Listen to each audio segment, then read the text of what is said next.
Hello. So, chapter 58 is called The Conversations. And I'm thinking that we're going to learn something in this chapter, or we're going to learn a lot of things about maybe Roz, maybe about the animals. I don't know, because how we learn about each other is through conversation. So, I think that that's what's going to happen. It's been a year since I read this book, so this is kind of nice to revisit it. So, the conversations. Thanks to Roz's truce, life inside the nest was mostly harmonious, but when the animals went outside, it was business as usual. Sometimes a lodger wouldn't return. Sometimes a lodger would return in the belly of another lodger. And as you can imagine, that made for some awkward moments. So when everyone was gathered around the fire, they tried to keep things pleasant by having conversations like these. I wonder what Brightbill is doing right now. Chit Chat lay on her back and looked at the ceiling as she spoke, and where he is, and who he's with, and if he ever thinks about us back here on the island. I am sure he thinks about us, said Roz. I think about him all the time. I like to imagine that the geese had a fun flight to the wintering grounds, and now Brightbill is floating on a lovely lake, eating yummy food and making wonderful new friends. But hopefully they're not too wonderful, because I'd like to stay his best friend if possible. I think that you can stay a best friend even when you're not right next to each other. We're definitely learning that now.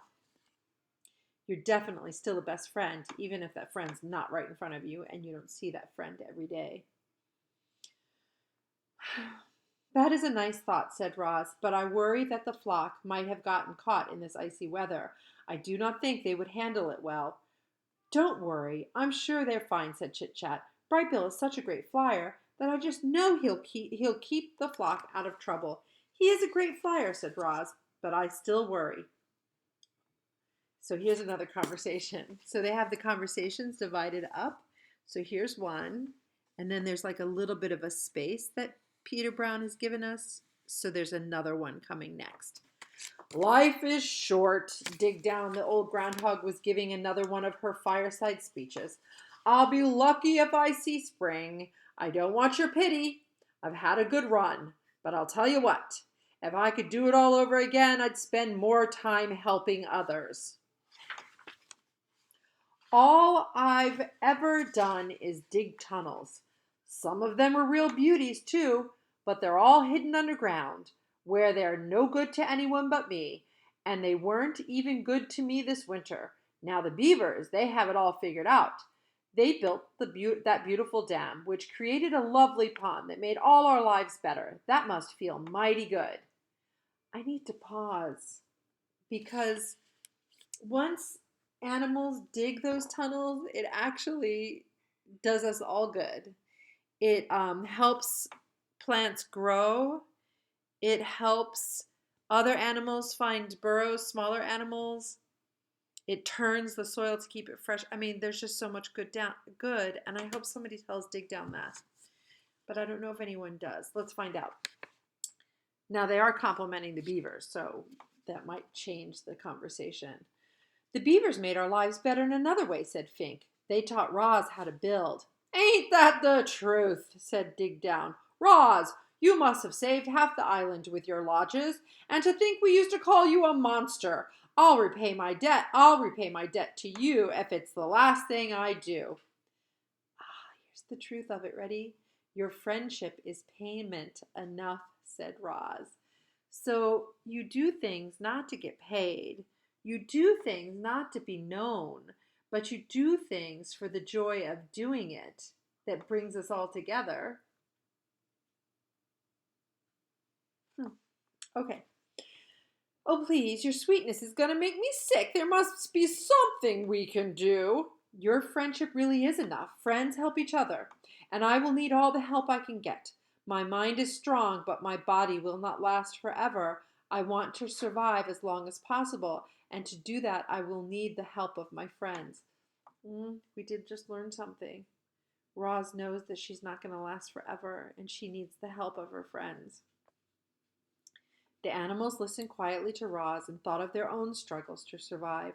Life in the wilderness was hard for everyone. There was no escaping that fact.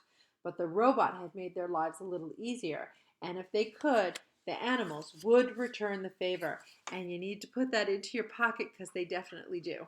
Okay. I have seen 93 winters, far more than any of you, Crag the turtle spoke slowly, but everyone always listened to his words. I can tell you that the winters have gotten colder, and the summers have gotten hotter, and the storms have gotten fiercer. I think this island is suffering from the climate change that we were talking about when we were reading the Greta Thunberg book. I heard the ocean has gotten higher. Yeah, that's for sure. The chit said Chit Chat, but I don't see how that could be true. I mean, where would all the extra water come from?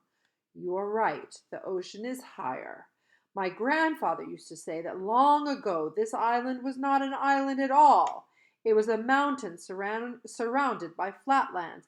And when the ground shook and the oceans grew and the land slowly flooded until the mountain became this island, animals from far and wide were forced to come here to escape the floodwaters. In those early days, there were too many animals living in too small a place. The island did not have enough food to feed them all, but between fighting and disease and famine, a balance was finally reached, and we have kept that balance ever since.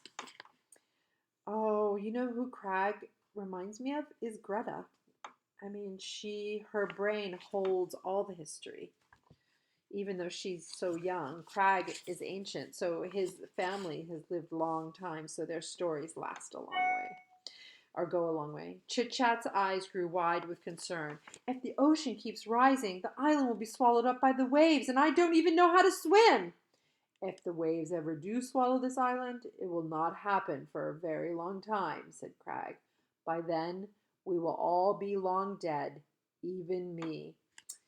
You know, we've read a sentence like that before in one of our other books. Remember, it said, "Oh yeah, it's in the Baba Yaga when Ivan has to battle Ivan Tsarevich. No, Ivan Tsarevich has to battle Kochai, and Kochai says, or I don't know who says it, we'll have to look it up, says you can only die but once. And it's like, yay, that sounds like that'll get me going. Yes.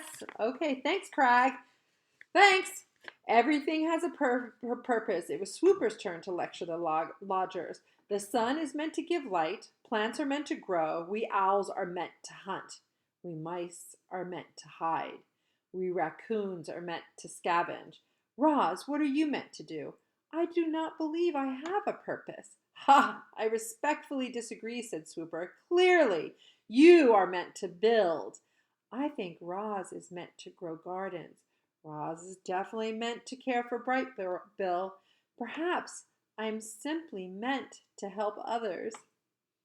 I guess if you're a robot that's meant to help others, it means that you kind of have to have a long list of skills because so many different people need different kinds of help.